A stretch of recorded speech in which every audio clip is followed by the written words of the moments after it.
much a universal truth that woodworkers do not enjoy sanding. That's just a fact of woodshop life. I mean, it's one of those tasks that takes a long time, it takes a lot of patience, and you don't necessarily have that sort of immediate gratification that you get when making joinery and putting projects together.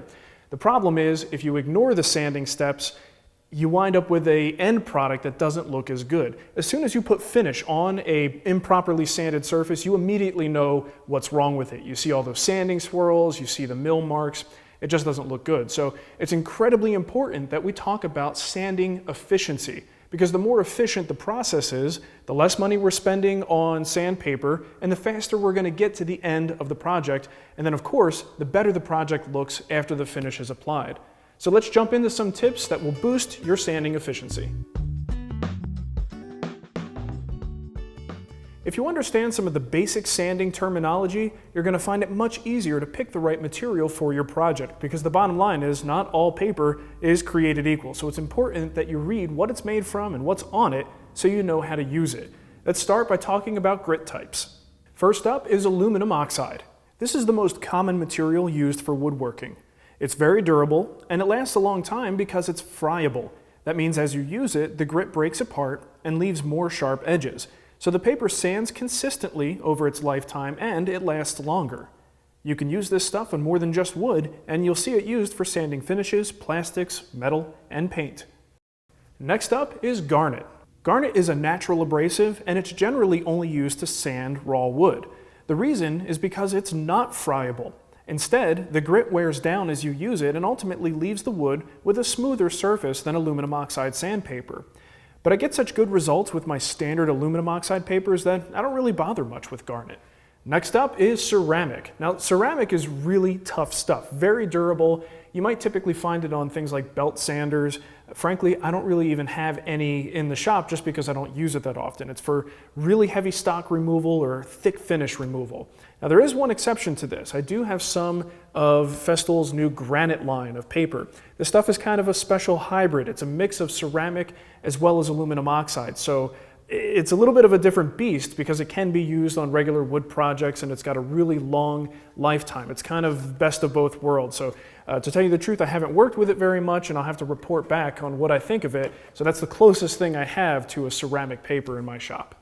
And finally, we have silicon carbide. This stuff is really easy to recognize because it's usually either gray or black. As woodworkers, we use the stuff for sanding and polishing finishes. Now, they come in super high grits and can be used wet or dry, so when we talk about wet sanding, this is usually the stuff that we're referring to. Now, Festool in particular has their Platine line of silicon carbide abrasives. The thing I love about this is it's not just a thin sheet of paper, because the regular silicon carbide paper can rip very easily. This stuff is foam backed, so you can attach it to a random orbit sander if you're doing a very large surface, or if you're doing something a little bit smaller, you can just use it by hand. Just throw down some mineral spirits or mineral oil, something to lubricate the surface, and then you could just get a silky, smooth finish that even other woodworkers will look at and wonder how you did it. If you've been woodworking for a while, you've no doubt heard the term steer-rated used in reference to sandpaper. Basically, all it means is that they've coated the sandpaper with a dry lubricant. Think of it like soap, and that helps to stop clogging. So, you know when you sand a finish, the heat buildup tends to sort of melt the bits of finish into the paper, or if you're sanding a resinous wood, you tend to get a lot of stuff gumming up the paper. Well, a steer-rated paper repels that and helps the paper last longer. So it's a good idea if you're working with a resinous wood or if you're sanding finishes to go with a paper that's steer-rated. Now, you can use it on raw wood if you want to. You don't have to, but you certainly can. And just to address this one concern, a lot of folks think that if you use steer-rated paper, that you're going to get a waxy substance on the surface that may cause problems when finishing with water-based materials. From my research and my personal experience, it doesn't really happen anymore with our modern formulations. And one of the big keys here is that I'm buying decent quality paper. I think if you buy the cheapest stuff out there, you certainly could wind up with a little bit more in the way of finishing problems. So just something to keep in mind. Now, the final set of terms is open coat versus closed coat. And basically, this refers to the density of the grit particles on the paper. In the case of open coat, there's more space between them, so it's less dense. And you have space for all the wood dust and all the things to go, so that paper actually tends to clog a little bit less. On the other end of the spectrum, you have closed coat, where all the grit particles are butted up right against each other and there's really no room between them. That stuff tends to clog a little bit more. Now here's the thing, it's usually not a black and white thing, either open or closed. These days it seems that a lot of companies opt to go somewhere between, depending on what they intend that paper to be used for. So read the instructions, read the intended uses, but just know when they say things like open coat and closed coat, what that means. Armed with this terminology, you should now be able to look at just about any package of sandpaper and determine what its optimal use is. And that's a huge step in the direction of efficiency, because now you're using the right paper for the job at hand. One thing I really like about the Festool line of abrasives is that they take a lot of the guesswork out of the equation. They have numerous sandpaper lines that are meant for specific things. Now, here are the ones that I use the most. I've got Rubin here for raw wood. Then I have some Brilliant, which is what I use to sand finishes. And then I have Platine, which is what I use to polish the finishes, and a lot of times that's what I use for wet sanding. Now, I should also mention the Granite line again. This is the ceramic and aluminum oxide hybrid. This is one that I'm really excited about because it has a really long life and can be used over a wide range of materials. Sanding is really nothing more than scratching a surface, and our goal ultimately is to have very fine scratches that aren't detectable by the eye and also leave us with a nice smooth surface. Now, it's pretty obvious that 80 grit scratches are going to be much deeper than 220 grit scratches. So if you jump from 80 grit to 220 grit, you are really asking a lot out of that 220 grit paper. In fact, you're going to work harder and you'll go through a lot more paper if you do. So it's much more efficient to jump from 80 to 120 and then to 220. Not only will you save time and paper, you're also going to end up with a surface that just looks better when the finish is applied. There have been times in the past, I'm not afraid to admit it, where I have skipped grits, and when I applied the finish, I saw those little classic pigtail swirly things in the surface that just drive you nuts. You don't want that to happen to you, so make sure you proceed through the grits. By the time you get up to your finished grit, 180 or 220, whatever it is, you're going to have a nice, clean, consistent surface with no scratch marks from the lower grits. Now here's something that I rarely hear anybody talking about, but can have a significant impact on your work, and that's the sanding pad itself. Now I think the reason is that most times when you buy a sander, it comes with a pad, and should you wear that pad out, you just buy the replacement pad and you don't really think much about it. But the pad itself can significantly impact the quality and the efficiency of your sanding. Now if your sander does have different pads available, here's what I recommend. For everyday work, I like to use a medium pad. It's not too hard, it's not too soft, and it can be used on a lot of different surfaces. For more delicate pieces like curves and contours, things like that, you're going to want to use a soft pad. And this way it conforms to the shape of the item that you're sanding and doesn't flatten things out. For the most delicate of surfaces, you can even employ a cushioned interface pad that eliminates any pressure so that you can lightly abrade the surface while maintaining a precise shape or profile. For jobs where crisp edges are essential, a hard pad would be a great idea. For instance, when you're sanding a fairly narrow edge, a soft pad will just round over the corners pretty quickly, but a hard pad keeps the edges square and doesn't roll the corners. Festool has pads for all of these situations, including a special long life pad that's resistant to high temperatures. Excessive heat can actually destroy the plastic hook and loop material, so in a heavy use or industrial setting, a long life pad can really save you some headache.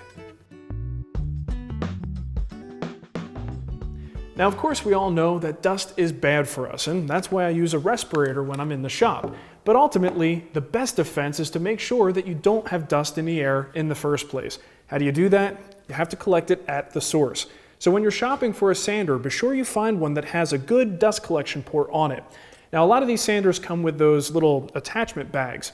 They're perfectly fine, you can certainly use them, but I really prefer an active dust collection source. So either a dust extractor or a shop vac connected to that port will be much more effective. In this way, you don't have to worry about the dust getting into the air in the first place. Now, what does that have to do with efficiency? Well, it's your health. If you can't get into the shop because you're sick, that's not very efficient. So always protect yourself and make sure you're collecting the dust at the source. Now, health issues aside, that airborne dust can cause other problems like settling into your finish. If you sand in the morning and you expect to do some finishing in the afternoon and you've got lots of airborne dust around, guess what? It's going to go into your finish, and that just means you're going to have more work later when you have to sand all those dust nibs out. So again, great idea to keep it out of the air in the first place. A lot of people also think that if you just let some time go by, let the dust settle, that's going to solve your problems. Well, to an extent it does, but as you walk around your shop, just your momentum moving air around the shop tends to stir that fine dust up again. So you still may wind up with that going into your finish and basically making more work for yourself. Now here's something that doesn't get discussed very often, and that's cross-contamination. Now the best way I could explain this is with another woodworking analogy.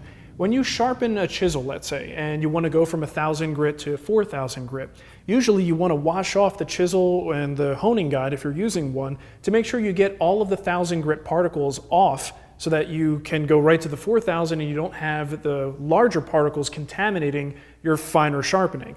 So the same thing sort of applies when you're sanding. If you're sanding with, let's say, 80 grit, you go over the surface and you have all the dust because you don't have a dust collector connected, you wind up having 80 grit dust all over the surface. So you take that pad off, you switch over to 120, and you start sanding right on top of that.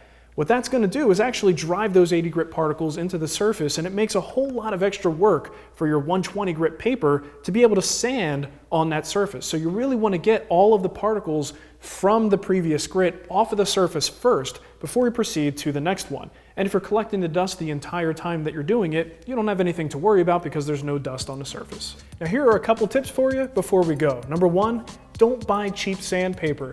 The cheap stuff is made with cheap materials. That's cheap paper and cheap bonding agents, which means you're actually going to wind up spending more money in the long run because your paper doesn't last as long. Number two, use a pencil to gauge your progress. Even at this point in my woodworking career, I still mark the surface with a pencil every time between each grit because when the pencil's gone, I know that I've sanded enough. Sand slowly. Go about 1 inch per second. When you see people zipping left and right and the sander's flying back and forth, you know what they're going to have? Those little squiggly pigtail sanding marks. So sand slowly, let the sander do the work. And finally, don't tilt the sander. It can be tempting sometimes if you have a little spot where you see something you want to sand out to tilt that sander up on its edge. Bad idea. Doing that is going to create some extra sanding marks that are really going to be a problem to get out later on. Sanding is a pretty big topic, and we could spend a lot of time talking about different ways to make the process more efficient. But hopefully this primer will help to serve for making things easier for you in your shop. Thanks for watching.